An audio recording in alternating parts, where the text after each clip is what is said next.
तमें चिंता कर नहीं पुत्री, ये समस्ते अयोग्य थिले। निजर अयोग्यता को लुचेवा से माने एपरी उत्तर देइछंती। कौनसी कथा नहीं पुत्री, श्रेष्ठ युवक मानक अकाल पड़ी जाए नहीं। मो तम पाई सर्वश्रेष्ठ बर खोजिबी पुत्री। जाओ जाई विश्राम कर।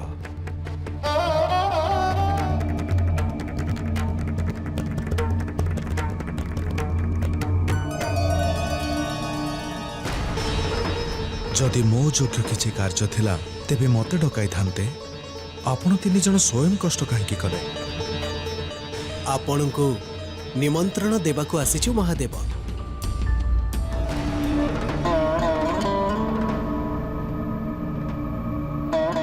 जदि आपण मानकर मनस्कामना एया जे मो मनुष्य रूप धारण करी सती को भेटिबाकू जीवी,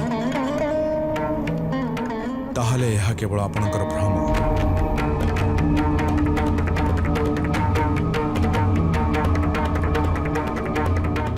आपण माने भल भावे जानती मोर संबंध वैराग्य सह, ज्ञान सह। लीला मोर स्वभाव नुह। संसारर मंगल पई भगवान को लीला करने को पड़ी थाए। मनुष्य परी रूप मध्य धारण करने को पड़े। मते तो दशावतार नबाकू पड़िबो। मनुष्य गर्भरे जन्म नहीं पंच तत्वर शरीर धारण करने को पड़िबो महादेव। जेबे नारायण दश अवतार नहीं पारिबे तेबे आपण आपणक अर्धांगिनी पाई मनुष्य रूप काहेकि धारण करिबेनी महादेव?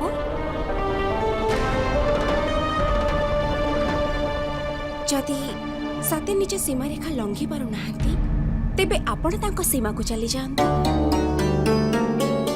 जदि सती आपणक पे रुष्ट हेचंती, आपणको निज सम्मुख को आसीबा को बारण करिसंती, तेबे आपण कोनोसी अन्य रूप धारण करी तांको मनेबा को चली जांतु। एहा ही तो प्रेम। आउ एहा समयर आवश्यकता मध्य। पितांको मोहरे विवश ही सती आपण को त्याग अवश्य करिसंती। विवशतारे करिथिबा त्याग मनुष्य को उदासीनतार गभीर गर्तरे पकई देई थाए महादेव।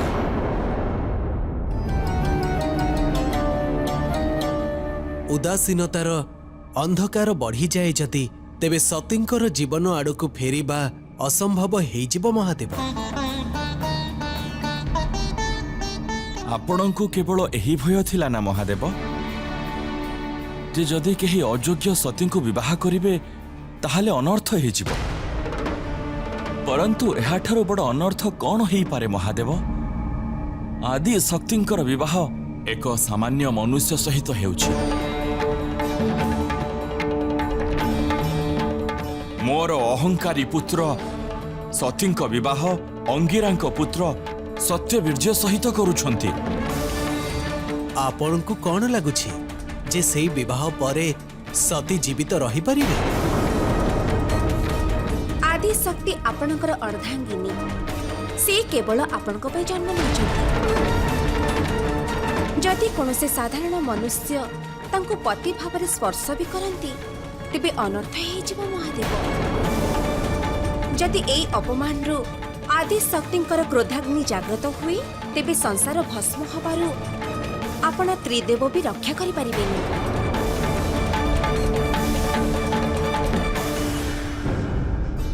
संपूर्ण सृष्टि नष्ट हेजिबो महादेव। आपण को ए विवाह अटकैबाकू पड़िबो महादेव। आउ ता सहित सतींक मनर उदासीनता को दूर करने पड़िबो। आउ एहा सेबे संभव जेबे आपण मनुष्य शरीर रे सतींक पाखकू जिबे। हाँ महादेव, एहा ही हेउछि एकमात्र समाधान।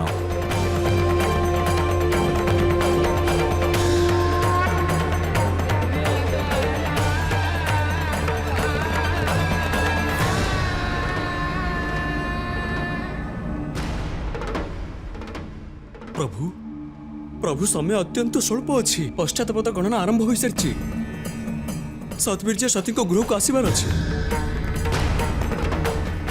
जदि उभयंकर विवाह स्वीकृति हो जाए तेज कौन विकल्प रही प्रभु आपण को सती तुरंत साक्षात करने को हम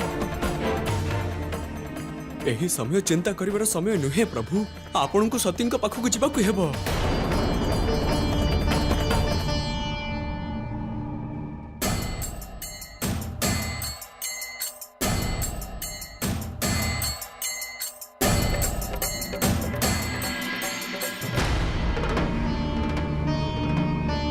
प्रणाम महादेव आपण तो मते निज मस्तक स्थान देले तेणु आपण द्वंद्व को अनुभव करि पारुछि मु जानी आपण किछि न कहंतु पछे किंतु आपण मन मस्तिष्क सती पई विव्रत तेबे अभिमान कौन पई कहीं स्वीकार करूनांती प्रेम को क्षमा करंतु महादेव आपणकर ए व्यवहार मु बुझी पारुनी माता सती तो आपण को अर्धांगिनी आपण को पाई तो से जन्म नहीं छंती प्रभु तेबे माता सती को विवाह अन्य कहा सह केमिति हेई पारिबो महादेव कौन प्रकृतर से आपणकर किछि हेबे नहीं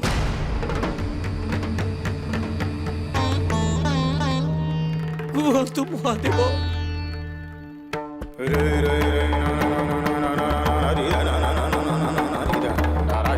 मो पाई मनुष्य हेबा असंभव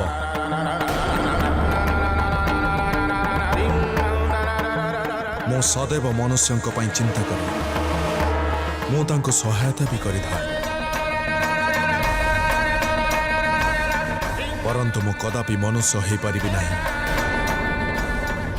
मनुष्य और मो मध्य श्मशान नामक सीमा अच्छी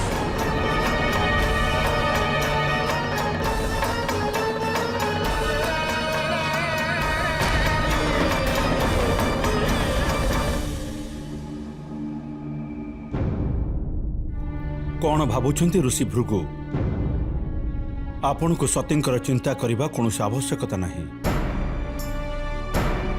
चिंता तो मते स्वयं होउछि प्रजापति जेतेबेले सत्य समस्त को जना पड़िबो तेबे कौन हेबो आपण प्रजापति कदाचित आपण को केही प्रश्न करिवे नहीं परंतु समस्त मते पचारिबे सद्बीर्यं को देखिबा परे भी एहा मु काहे की गोपन रखिली अनर्थ हो प्रजापति सबुठारु बेसी भय तो मते माता प्रसूतिंकर लगुछि क्रोधरे आसी जानिनी किछि दंड न दियंतु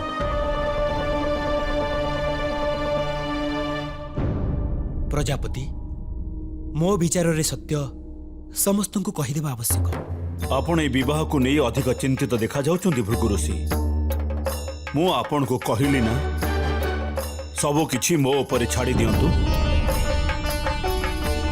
मो समस्त उत्तर दायित्व मो मस्तक रे नहीं नेबी आपण यह किपरि करि परिबे भृगु ऋषि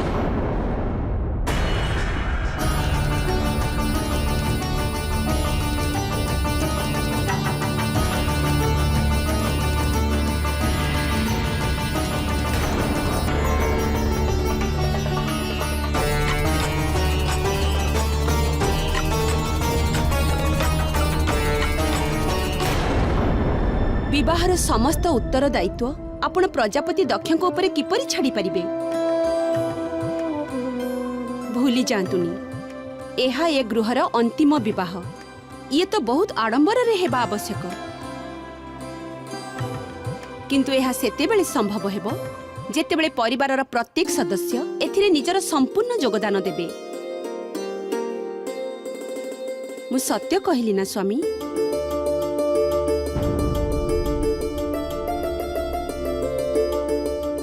किंतु स्वामी मु सद्बीर्यंक विषय कौन सी चर्चा सुनी नहीं और ना तांकु केबे देखी छी ସେ ବୃହସ୍ପତିଙ୍କ ଭ୍ରାତା ଆଉ ଋଷି ଅଙ୍ଗିରାଙ୍କ ପୁତ୍ର। କେବଳ ଏତିକି କଥାରେ ସେ ଆମ ସତୀଙ୍କ ଯୋଗ୍ୟ ବୋଲି ଆପଣ କିପରି ମାନିନେଲେ? ମତେ ଲାଗୁନାହିଁ ସ୍ୱାମୀ ଯେ ସଂସାରର ଶ୍ରେଷ୍ଠ ପୁରୁଷଙ୍କ ମଧ୍ୟରେ ତାଙ୍କ ଗଣନା ହେଉଛି କି ନାହିଁ। ଆମ ପୁତ୍ରୀର ଗଣନା ଏବେ ସଂସାରର ଶ୍ରେଷ୍ଠ ପୁତ୍ରୀମାନଙ୍କ ମଧ୍ୟରେ ହେଉନାହିଁ। ତମେ ଭୁଲି ଯାଉଛ ଲୋକମାନେ ସତୀଙ୍କୁ ଶିବଙ୍କ ପ୍ରେମିକା ନାମରେ ଡାକୁଛନ୍ତି।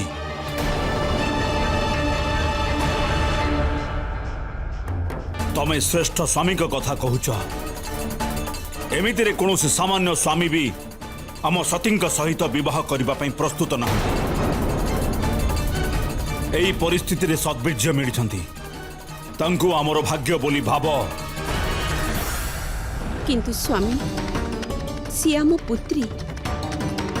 ତୁରନ୍ତ ନିଆଯାଇଥିବା କୌଣସି ବି ନିର୍ଣ୍ଣୟ ଯଦି ଭୁଲ ହେଇଯାଏ ତେବେ ସ୍ୱାମୀ, ବିବାହ ବାରମ୍ବାର ହୁଏ ନାହିଁ। ପରନ୍ତୁ ସତୀଙ୍କ ବିବାହ ଏବେ ଯଦି ନ ହୁଏ ତେବେ କେବେ ବି ହେଇପାରିବ ନାହିଁ।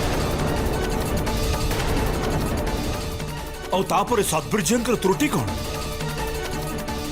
ଜଣେ ଜ୍ଞାନୀ ପିତାଙ୍କ ମହାଜ୍ଞାନୀ ପୁତ୍ର, ଆଉ ତାପରେ ଆମ ସତୀ ବି ତ ଜ୍ଞାନର ପୂଜାରିଣୀ। ଦୁଇ ଜଣଙ୍କ ଦାମ୍ପତ୍ୟ ଜୀବନ ସୁଖୀ ଆଉ ସଫଳ ହେବ। କିନ୍ତୁ ମୁଁ ସତୀଙ୍କ ପିତା, ମୋର ବି ସତୀଙ୍କ ପାଇଁ ଚିନ୍ତା ଅଛି। ତମକୁ ଲାଗୁନାହିଁ ଯେ ସତୀଙ୍କ ବିବାହର ନିର୍ଣ୍ଣୟ ମୁଁ ଭାବି ଚିନ୍ତି ନେଇଛି?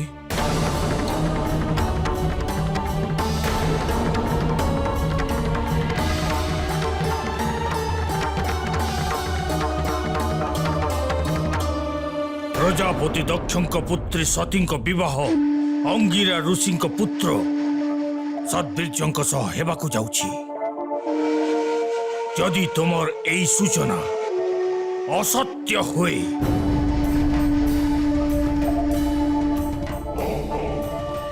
ପରିଣାମ ଜାଣିଛ ନା? ଆମେ ଆପଣଙ୍କର ଗୁପ୍ତଚର ଅସୁରରାଜ, ଆଉ ଆପଣଙ୍କୁ ଅସତ୍ୟ କହିବାର ମୂଲ୍ୟ ପ୍ରାଣଦଣ୍ଡ। ପରନ୍ତୁ ଏହା ଦେବତାମାନଙ୍କର ଷଡ଼ଯନ୍ତ୍ର। ଏ ଅସୁରମାନେ ଜାଣିନାହାନ୍ତି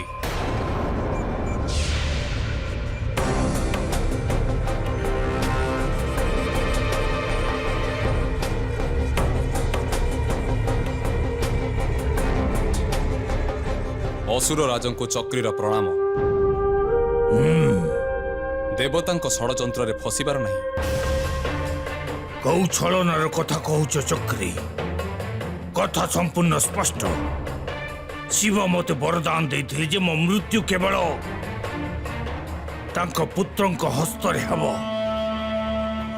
ଆଉ ପୁତ୍ର ତ ସେତେବେଳେ ହବ ନା ଯେତେବେଳେ ଶିବଙ୍କ ବିବାହ ହବ। ଆଉ ଶିବଙ୍କ ବିବାହ ଯଦି ହେଇପାରେ ତେବେ କେବଳ ଆଦିଶକ୍ତି ସତୀଙ୍କ ସହିତ ହେଇପାରିବ। ଅର୍ଥାତ୍ ମୋ ମୃତ୍ୟୁର ଜନ୍ମ ହିଁ ହବ ନାହିଁ। ମୁଁ ଅମର ହେଇଗଲି। ଏହା ହିଁ ତ ଦେବତାମାନଙ୍କର ଷଡ଼ଯନ୍ତ୍ର।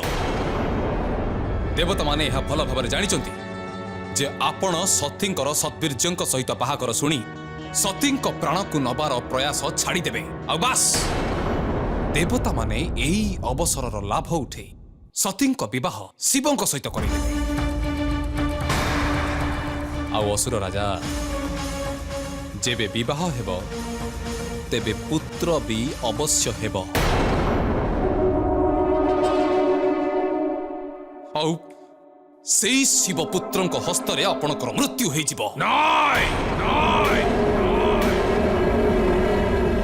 ମୃତ୍ୟୁ ମୋର ନୁହଁ, ସତୀଙ୍କର ହବ।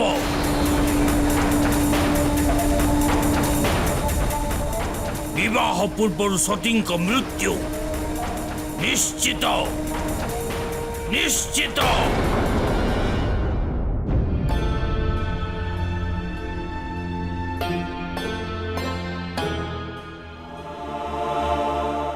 ଏହି ଦେଖ ସତୀ, ଚନ୍ଦ୍ରଦେବ। ଚନ୍ଦ୍ରଦେବ ଶିବଙ୍କର ମସ୍ତକରେ ବିରାଜମାନ। ଏଇ ଦେଖ, ଶିବ ତମକୁ ଦେଖୁଛନ୍ତି। जदि तमे तांको बाधा देई नथांत तेबे आज से अवश्य हसी थांते और तुमको एही संकटर उद्धार करि थांते। ए प्राचीर शिव नुहंते, तमे स्वयं सृष्टि करिछ। एबे एटा तुमको भांगिबाको हेब सती।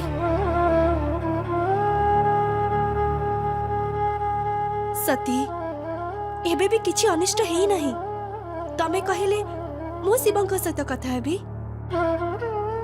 जी अपराध परे भी चंद्रमा को क्षमादान दे पारंती, से तुमर कल्याण काहेकि करिबेनी। समय बहुत कम अछि। सद्बीर्य आसुथिबे, थरे निर्बंध हे गले तमे आउ किछि करि परिबनी। तम पाखरे कोनसे विकल्प नथिबा सती। कुह मु कैलास चिपी काहेकि अपा मो अपराध चंद्रमा अपराध ठारू बहुत बड़। मो अपराध या जे मु जने मनुष्य आउ जने मनुष्य ही मु ईश्वर को प्राप्त करबा पई इच्छा करिथिली। मते सेथि पई दंड मिलिबा आवश्यक। आउ मो दंड या जे मु एक मनुष्य सहित विवाह करिबी। मते स्वयं को दंड देबा को ही पड़िबो। पागल परी कहनी सती। काहे कि निज जीवन नष्ट करबा पई प्रयास करूछ। मु तुमको कहिली ना शिव तुमको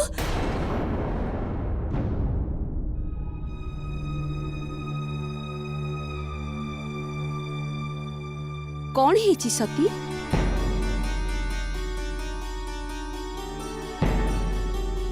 माता सती को स्वास्थ्य सुस्थ नहीं। कौन है निर्बंध को अटकाई हेब नहीं। नहीं माता, तार कौन से आवश्यकता नहीं। मु संपूर्ण सुस्थ अच्छी।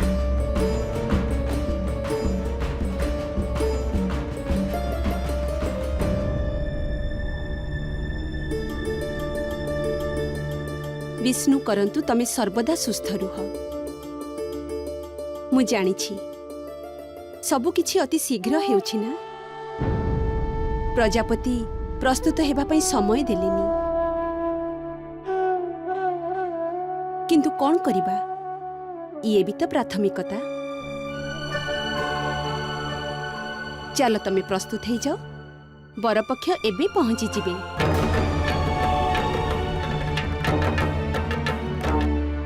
माता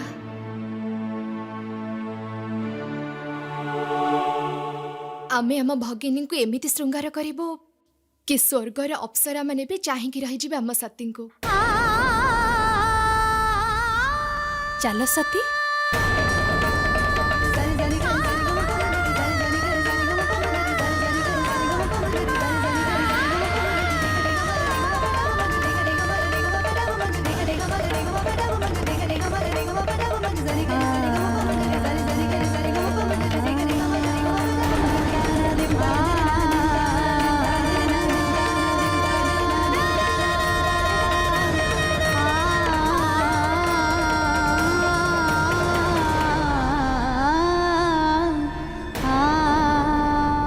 ना तुम पिता दक्ष मते आपणई छंती और ना मु तुम प्रेम को भूली जाओ। मते केवल भ्रम यह तुमर।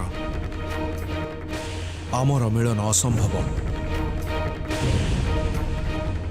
तमे जेते चाहिले भी सती तमे एठी रही परिबो नाही।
शीघ्र जाई ऋषि कश्यपଙ୍କୁ डाक जाओ।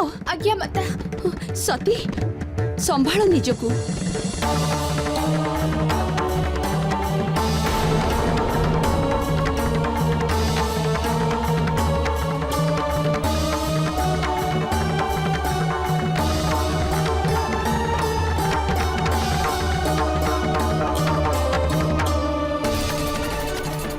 ମୁଁ କୈଳାସ ଯିବି।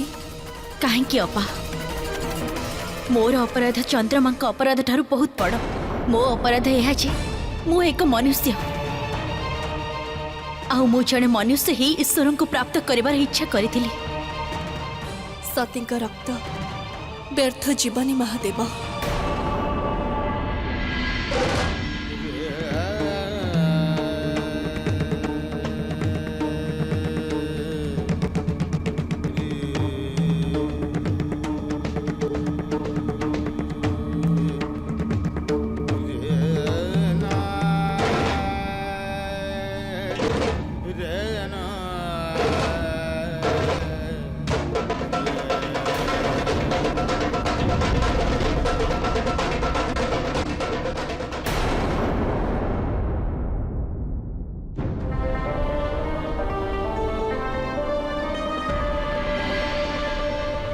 ମୁଁ ଆପଣଙ୍କ ସହିତ ସାକ୍ଷାତ କରିବାକୁ ଚାହୁଁଛି ଚନ୍ଦ୍ରଦେବ। ମତେ ଡାକନ୍ତୁ, ମତେ ଡାକନ୍ତୁ ଚନ୍ଦ୍ରଦେବ।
एते व्यथा एते कष्ट माता सती कृपा करी तांकु नहीं आसंतु आपण।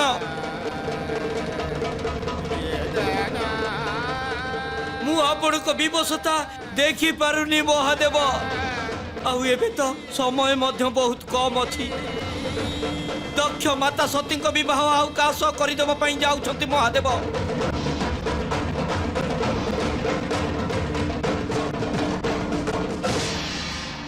जदि एमिति हो जाए तेबे अनर्थ हो जीव। आपण को माता पाखक जावाक पड़िबो।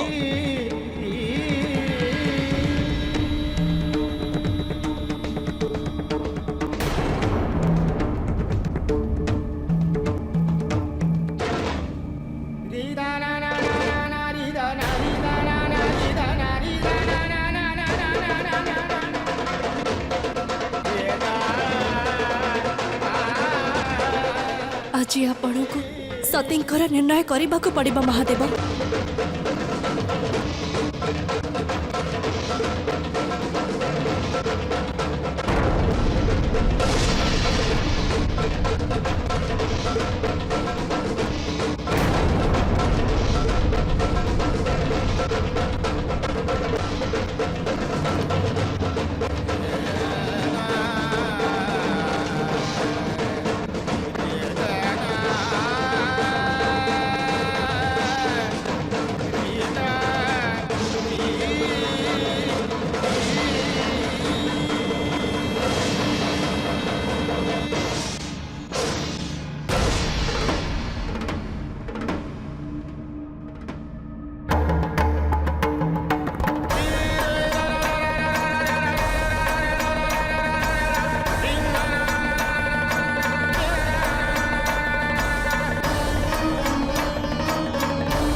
ମୁଁ ଜାଣି ନାହିଁ ଯେ ଆପଣଙ୍କର ଏପରି କେଉଁ ବ୍ୟବସ୍ଥା ଅଛି ଯାହା ଆପଣଙ୍କୁ ସତୀଙ୍କ ଠାରୁ ଦୂରେଇ ରଖୁଛି।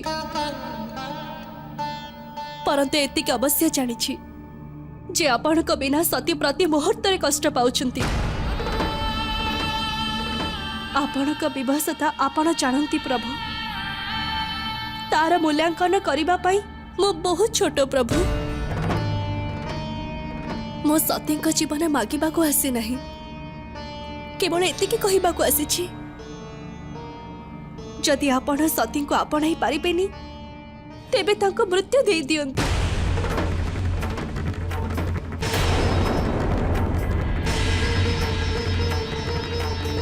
ସଂହାରର ଦେବତା ସତୀଙ୍କ ପାଇଁ ଏତିକି ଉପକାର ତ କରିପାରିବେ।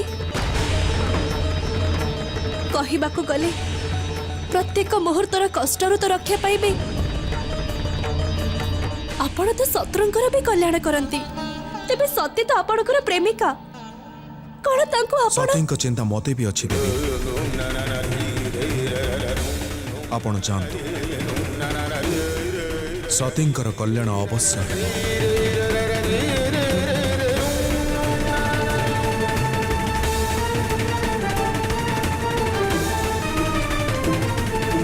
ଅର୍ଥାତ୍ ଆପଣ ସତୀଙ୍କୁ ବିବାହ କରିବା ପାଇଁ ପ୍ରସ୍ତୁତ ଅଛନ୍ତି?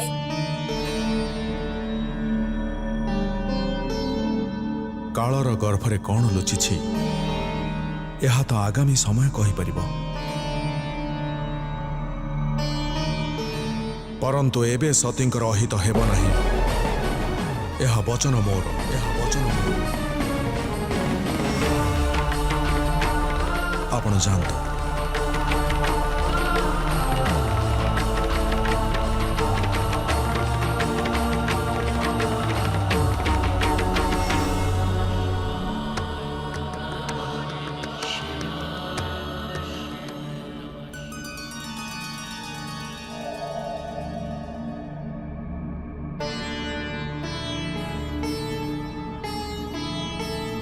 ପରନ୍ତୁ ମହାଦେବ, ଆପଣ ସତୀଙ୍କ କଲ୍ୟାଣ କିପରି କରିବେ? ଆପଣ ତ ଏ ନିଜ ରୂପରେ ସତୀଙ୍କ ସାମ୍ନାକୁ ଯାଇପାରିବେ ନାହିଁ। ତେବେ ମନୁଷ୍ୟ ହେଇଯିବି।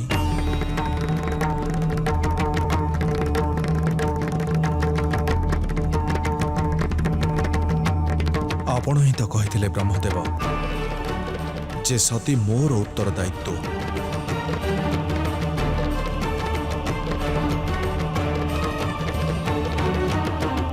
ଏବେ ମୁଁ ମୋ ଉତ୍ତରଦାୟିତ୍ୱ ପାଳନ କରିବି।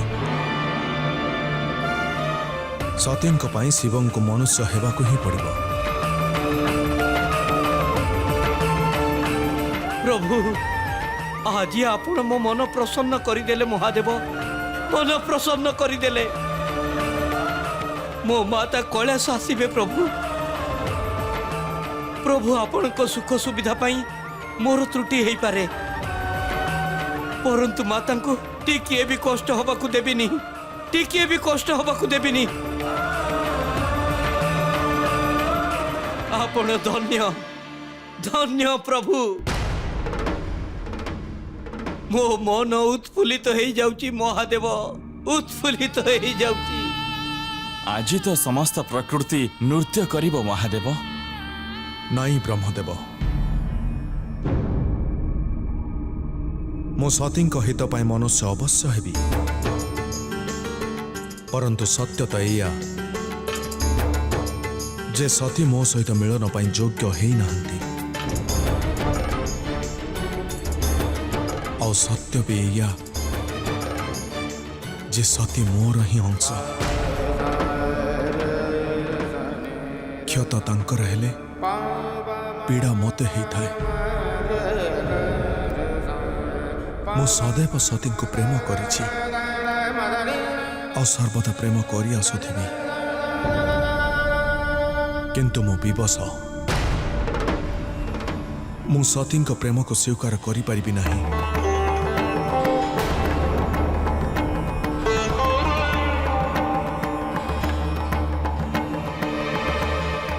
ଆପଣ ତ ଜାଣନ୍ତି ବ୍ରହ୍ମଦେବ,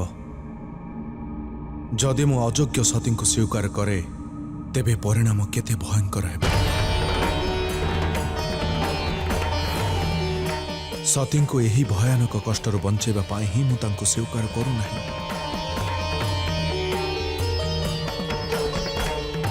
परंतु आउ गोटे सत्य या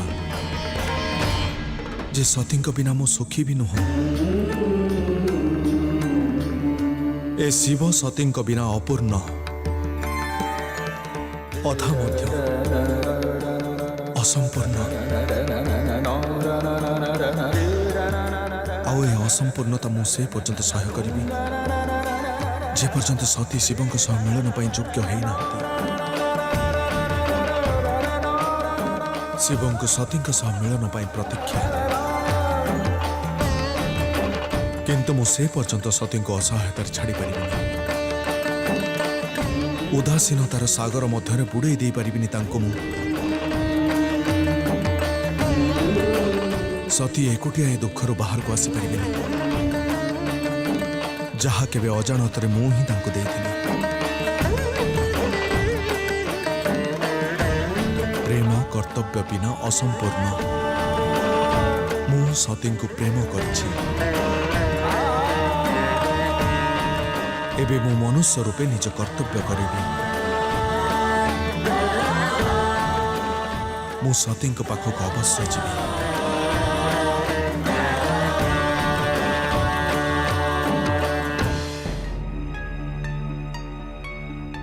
कौन है ऋषि कश्यप? प्रजापति चिंतार कारण नहीं। मु सती को सुस्थवर्धक औषध दे दीची।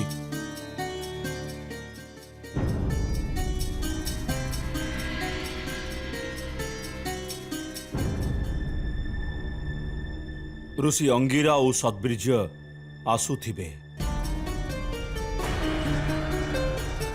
परंतु आम पुत्री एपर्यंत प्रस्तुत होई नाहंती। तुमे तुम पुत्री मानंकु कुह जे सेमाने सतींक श्रृंगार करिवे।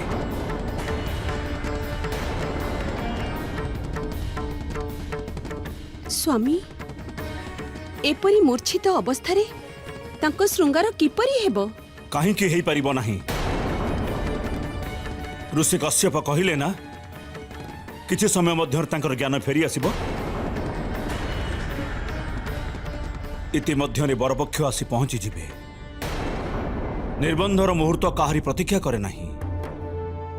आउ एमितिरे भी एई शुभ मुहूर्त किछि समय पाई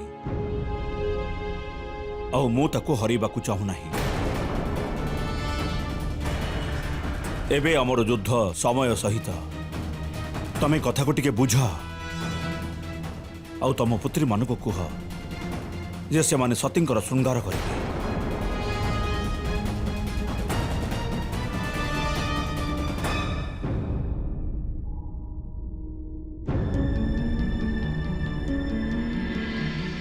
सतींक संकट केते बेले दूर करिवे भोलानाथ? थरे निर्बंध हे गले तापरे किछि हे परिबो नाही महादेव।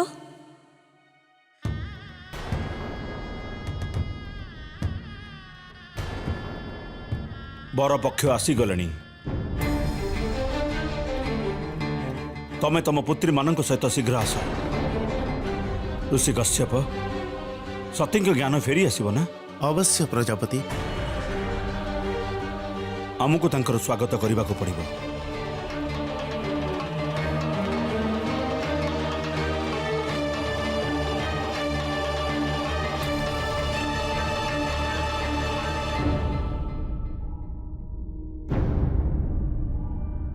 नारायण नारायण। प्रभु प्रभु ये शिव प्रत्येक मुहूर्त आश्चर्यचकित कर दूछंती। महादेव सती सहित मनुष्य रूप साक्षात करने को प्रस्तुत तो हो गले, परंतु एबे कहउचंती जे मनुष्य रूप सती को साक्षात अवश्य करिवे, परंतु तांको विवाह करिवे नहीं। केवल सती उदासीनता दूर करने को जीवे महादेव। मु तो बुझी पारुनी महादेव को। देवर्षि सी देखिबाकू सरल, परंतु तांको बुझिबा सरल नुहे। सेथिपाई तो आमे देव आउ सीए महादेव। आपण थरे शिवंकु सतींक निकटकु जीवाकु तो दियंतु। एई कहानी धीरे धीरे शिव और सतींक विवाह जाए पहुंची जीव।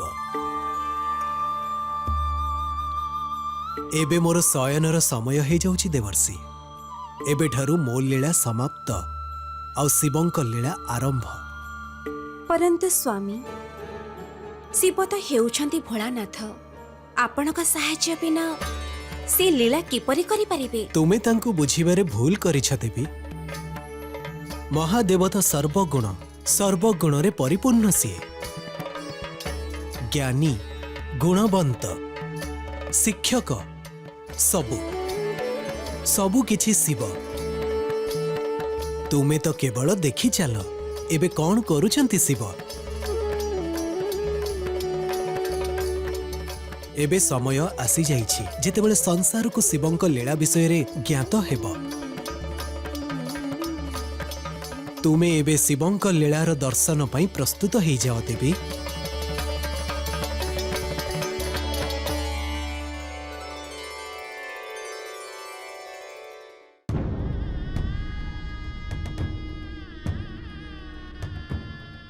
प्रजापति से माने आसीगलेनी।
किपरि बर खोजिछंती प्रजापति?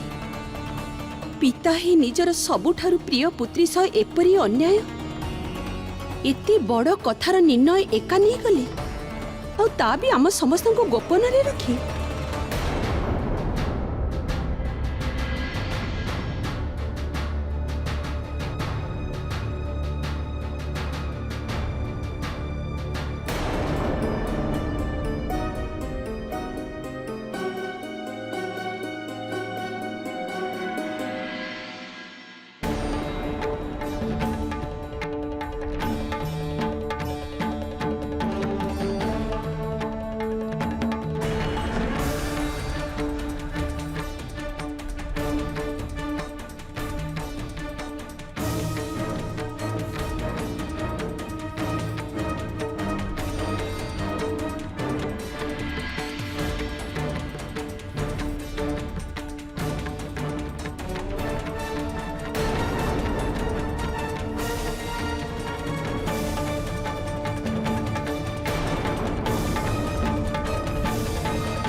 प्रस्तुति शुभ मुहूर्त गड़ी जाउछि। अतिथि मानकर स्वागत कर।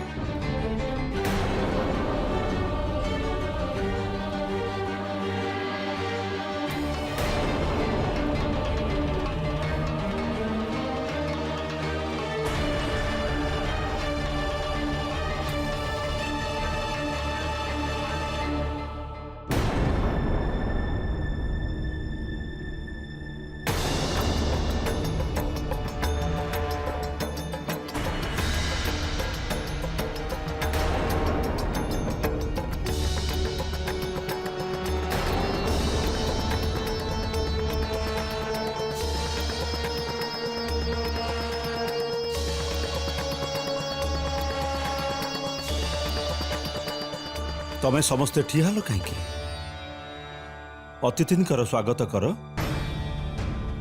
तम माता सती पाखक जाइछंती मो पुत्री सती किछि दिन धरी असुस्थ अछंती माता हृदय व्याकुल हो जाए मते तो प्रसूति असुस्थ परी लागुछंती नहीं सेमिति किछि कथा नहीं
दक्षଙ୍କ भवन रे अतिथिंकर स्वागत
दक्षଙ୍କ भवन रे अतिथिंकर स्वागत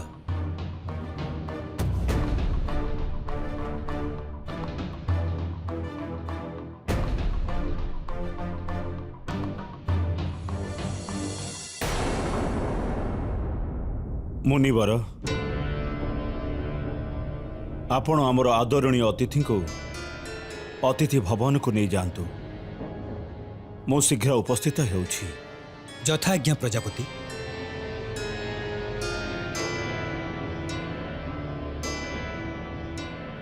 आसंतु महर्षि अतिथि कक्षरे पदार्पण करंतु आपण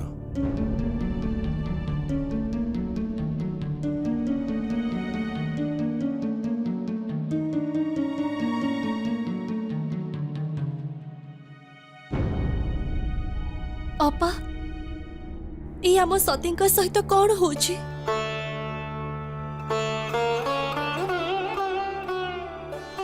चिंता कर नहीं रेवती, मोर पूर्ण विश्वास अछि जे सत्य और सद्वीर्यଙ୍କ विवाह को माता केबे भी स्वीकार करिबे नहीं।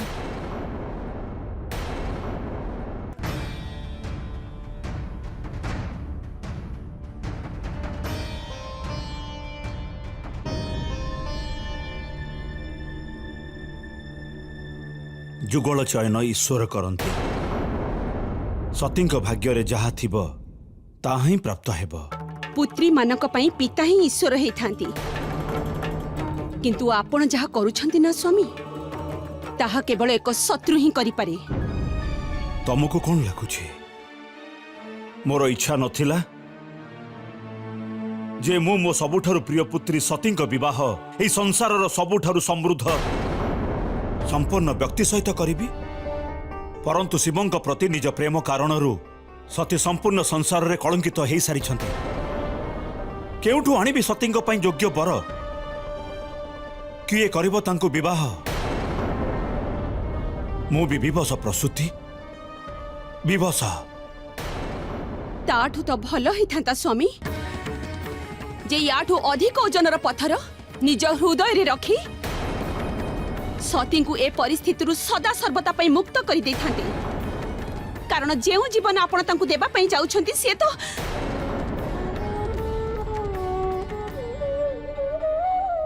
ताठारु तो अधिक भलो ही थांता स्वामी जे से दिन आपण को सह जल समाधि नै जाय। प्रसूति मु सत्य कहूची स्वामी, सत्य कहूची मु से दिन आपण को सह जल समाधि नबार निर्णय एथि पई नेली, कारण मु शिवଙ୍କ परि वैराग्य को निज पुत्री दबा को चाहू नथिली, किंतु आज आपण जहां को मो सम्मुख रे ठिया करेछंती स्वामी सी तो एते कुरूप जे मते तांको देखिले घृणा लागुछि, मते भय लागुछि तांको देखि। आउ आपण कहउछंती जे सतीଙ୍କ विवाह तांको सह करिवे? नाई स्वामी, कदापि नुहे। मु मो पुत्री को ए अभिशाप देई पारिबिनी, कदापि नुहे, कदापि नुहे। प्रजापति क्षमा करिवे प्रजापति, परंतु ऋषि अंगिरा अत्यंत क्रोधित। सी शीघ्र आपन को स्मरण कर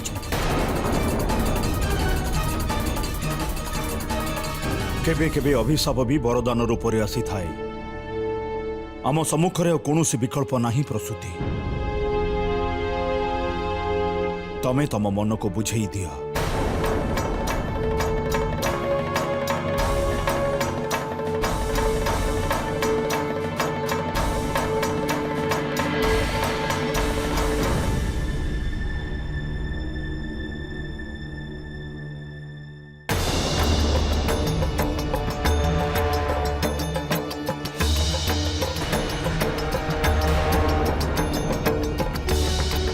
मते अति नकारात्मक स्थिति उत्पन्न हेबार पूर्वाभास करिनेबार उचित थिला,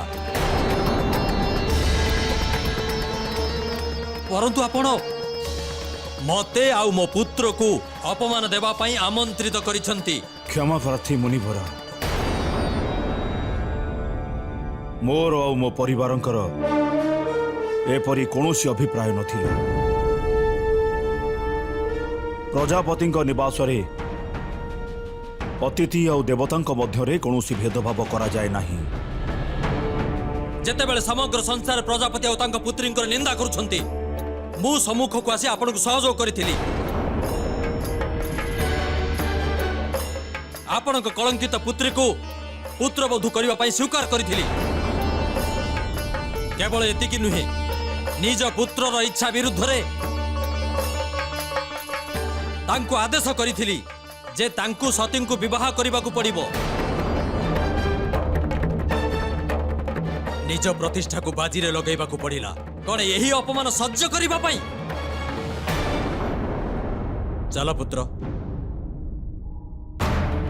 प्रजापति को कूल रे ज्ञानी गुणी को नुहे रूपवान मानक सम्मान दिया जाई थाए।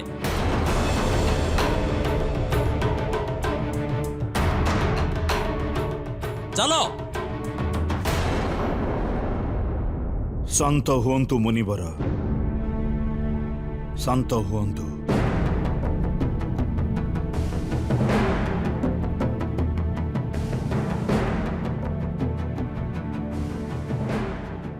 आपण मो पुत्री को स्वीकार करिछंती, सेथिपाई मो आपण को निकटरे बहुत बहुत कृतज्ञ,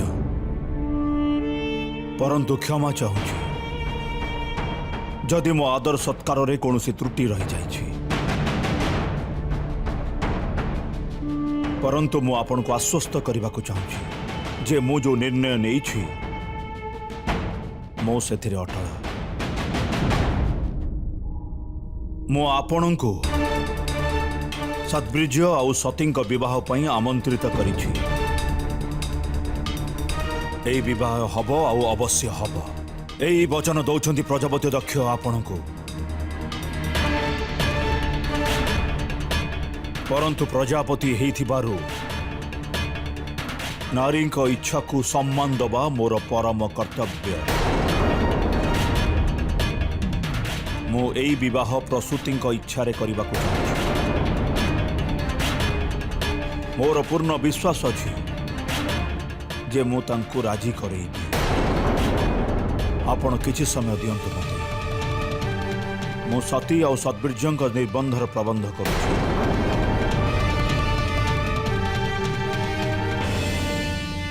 भृगु ऋषि, आपण अतिथि आतिथ्यता करंतु, मु शीघ्र उपस्थित हेउछि।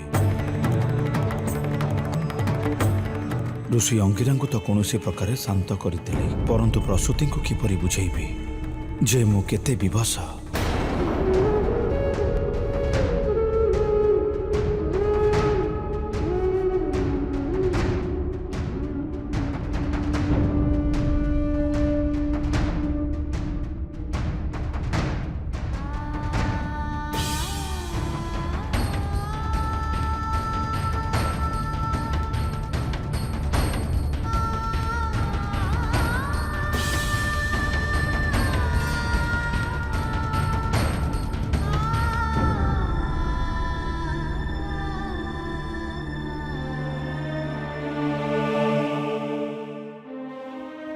समय हे गलानी ना, जीवा।